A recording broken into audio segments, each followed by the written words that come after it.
अस्सलामुअलैकुम। आज मैं आप लोगों के साथ खौसा की रेसिपी शेयर कर रही हूँ।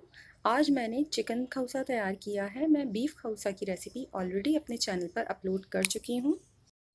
खौसे की सबकी अपनी अपनी रेसिपीज़ होती हैं। स्पेशली पाकिस्तान में दो तरह के खौसे ज़्यादा फेमस हैं, एक मेमन कम्युनिटी और दूसरा बर्मीज़ खौसा। मेमन कम्युनिटी की कढ़ी थोड़ी सी डिफरेंट होती है और बर्मीज़ में कढ़ी में कोकोनट मिल्क या कोकोनट पाउडर का इस्तेमाल किया जाता है। और मैंने ऐसे भी खौसे ट्राई किए हैं जिसमें कोकोनट पाउडर की जगह पर डेसिकेटेड कोकोनट या फिर खोपरे का इस्तेमाल किया जाता है। ये सारे ऑप्शंस हैं, आप अपने टेस्ट के हिसाब से इसमें वेरिएशंस कर सकते हैं। रेसिपी स्टार्ट करने से पहले अगर आपने अब तक मेरे चैनल को सब्सक्राइब नहीं किया तो प्लीज़ सब्सक्राइब कर लीजिए। तो आइए शुरू करते हैं। सबसे पहले मैं कढ़ी तैयार कर रही हूँ। इसके लिए मैंने 1 कप पानी लिया है और उसके अंदर मैं एक पूरा साशे कोकोनट मिल्क पाउडर का डाल रही हूँ, जो तकरीबन 4 टेबल स्पून के बराबर है। साथ ही 4 टेबल स्पून बेसन के शामिल कर रही हूँ। 4 टेबल स्पून दही, ये दही खट्टा नहीं है। 1 चाय का चम्मच हल्दी। तमाम चीज़ों को ब्लेंडर में डालने के बाद बहुत अच्छी तरह से ब्लेंड कर लीजिए। अब एक पैन में मैंने 2 टेबल स्पून तेल गरम किया है और इसमें 1 चाय का चम्मच लहसुन का पेस्ट शामिल किया है। जैसे ही लहसुन का पेस्ट थोड़ा सा सौते हो जाए, इसके बाद मैंने इसके अंदर शामिल किया है 2 खाने के चम्मच हरी मिर्च का पेस्ट। मैंने हरी मिर्च को पीस कर रख लिया है, वो इसमें शामिल किया है। इसे भी थोड़ा सा सौते करने के बाद अब इसके अंदर जो ब्लेंड किया हुआ मिक्सचर है वो शामिल कर दीजिए। इस मिक्सचर को शामिल करते हुए साथ में चम्मच ज़रूर चलाइएगा ताकि इसमें कोई लंप ना बने या फटे नहीं, क्योंकि दही के मिक्सचर को जब भी हम कढ़ी को पकाते हैं तो फर्स्ट बॉयल आने तक इसमें मुस्तकिल चम्मच चलाना होता है ताकि दही के फटने के चांसेस कम हो जाएं। इसमें मज़ीद 1.5 से 2 कप तक पानी शामिल कर दीजिए और साथ में 1 चाय का चम्मच नमक। अच्छी तरह से इसे उबाल आने तक मुस्तकिल चम्मच चलाते हुए कुक कर लीजिए। इसके बाद इसे हल्की आंच के ऊपर इतनी देर कुक कीजिए जिस तरह की कंसिस्टेंसी आपको कढ़ी की पसंद है। कढ़ी तैयार करने के बाद अब मैं नूडल्स बॉईल कर रही हूँ। इस रेसिपी के लिए मैंने एक पूरा पैकेट कॉल्सन की स्पैगेटीज़ का लिया है और उस पर पैकेट पे मेंशन किए हुए तरीके के मुताबिक मैंने इसे बॉईल कर लिया है। स्पैगेटीज़ जब उबल जाएं तब आप इसको पानी से ड्रेन आउट कर लीजिए और एक बार फिर फ्रेश वाटर के साथ इसे वॉश करने के बाद थोड़ा सा ऑयल लगाकर इसे रख लीजिए। स्पैगेटीज़ बॉईल करने के बाद अब मैं चिकन करी तैयार कर रही हूँ। इसके लिए मैंने एक पैन में आधा कप तेल गरम किया है।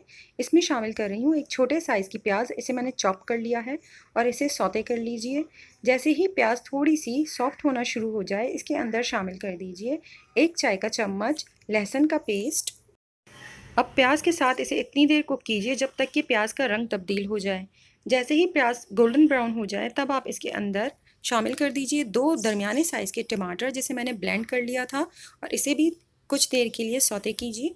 इसके बाद मैं इसमें मसाले शामिल कर रही हूँ, जिसमें शामिल है नमक 1 चाय का चम्मच, लाल मिर्च पाउडर 2 चाय का चम्मच, कुटी लाल मिर्च 1 चाय का चम्मच, हल्दी आधा चाय का चम्मच। तमाम चीज़ों को बहुत अच्छी तरह से भून लीजिए, इतनी देर जब तक कि तेल अलहदा होने लगे। जब मसाला अच्छी तरह से भुन जाए और तेल अलहदा होने लगी तब मैंने इसके अंदर दही शामिल किया है। ये 1 कप दही है जिसे मैंने पहले फेंट लिया था और इसके बाद मैंने इसमें शामिल किया है। दही डालने के बाद मुस्तकिल चम्मच चलाएं जब तक कि बॉयल आ जाए। जैसे ही दही अच्छी तरह से मसाले में मिक्स हो जाए तब हम इसके अंदर चिकन शामिल करनी है। मैंने इसके लिए आधा किलो चिकन ली है और इसे छोटी बोटियों में कट कर लिया है। चिकन शामिल करने के बाद इसे अच्छी तरह से मिक्स कर लीजिए और कवर कर कर इसे इतनी देर कुक करना है जब तक कि चिकन अच्छी तरह से गल जाए। बोनलेस चिकन बहुत जल्दी गल जाती है, इसे ज़्यादा देर नहीं लगेगी कुक होने में। और इसकी ग्रेवी से एडजस्ट कर लीजिए जिस तरह की आपको पसंद है। इस हिसाब से आप इसमें पानी अगर ऐड करना चाहते हैं तो कर लीजिए। मैंने इसमें पानी बिल्कुल भी ऐड नहीं किया है। अब मैं खौसे के साथ सर्व करने के लिए चिली ऑयल रेडी कर रही हूँ। इसके लिए मैंने आधा कप तेल लिया है और इसमें 1 लहसुन का जवा ताज़ा कद्दूकश किया हुआ शामिल करें। साथ ही इसमें 1 खाने का चम्मच कुटी लाल मिर्च, मैंने यहाँ पे स्पून का इस्तेमाल किया है। दोनों चीज़ें डालने के बाद इसे हल्की आंच के ऊपर इतनी देर कुक कीजिए जब तक कि मिर्चों का रंग तब्दील हो जाए। आप इस ऑयल को चाइनीज़ रेसिपीज़ के लिए भी इस्तेमाल कर सकते हैं। खौसे का सर्व करने का तरीका सबसे बेस्ट है कि आप तमाम चीज़ों को अलग अलग बाउल्स में सर्व कीजिए ताकि सब अपने हिसाब से इसे असेंबल कर सकें।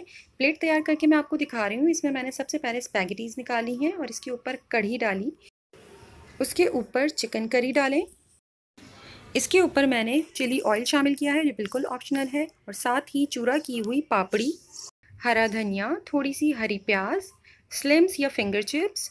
इसके अलावा आप इसके ऊपर चाट मसाला स्प्रिंकल कर सकते हैं, और अगर चाहें तो चिली फ्लेक्स ऐसे ही स्प्रिंकल कर सकते हैं। साथ ही लेमन ज़रूर सर्व कीजिएगा। पापड़ी की जगह पर मांडा पट्टी को भी आप फ्राई कर कर वो भी इस पर चूरा कर कर इसमें शामिल कर सकते हैं।